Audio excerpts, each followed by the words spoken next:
Hello everyone, welcome back to the channel. In this video, I'll show you how to share PDF files with Foxit PDF Reader in 2026. First, open Foxit PDF Reader on your Windows computer.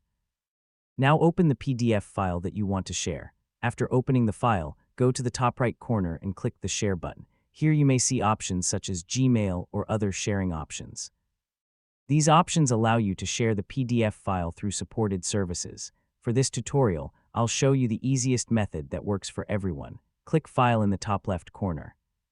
Then click Save As. Choose a location such as your desktop or Documents folder. Enter a file name if needed, and click Save. Now open File Explorer and go to the folder where you saved the PDF file.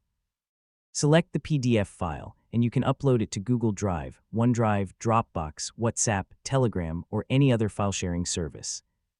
This method is simple, reliable, and works on almost all Windows computers. Using Save As before sharing also makes it easy to keep a copy of your PDF file. That's it. This is the easiest way to share PDF files with Foxit PDF Reader in 2026. Thanks for watching, and don't forget to like and subscribe for more helpful tutorials.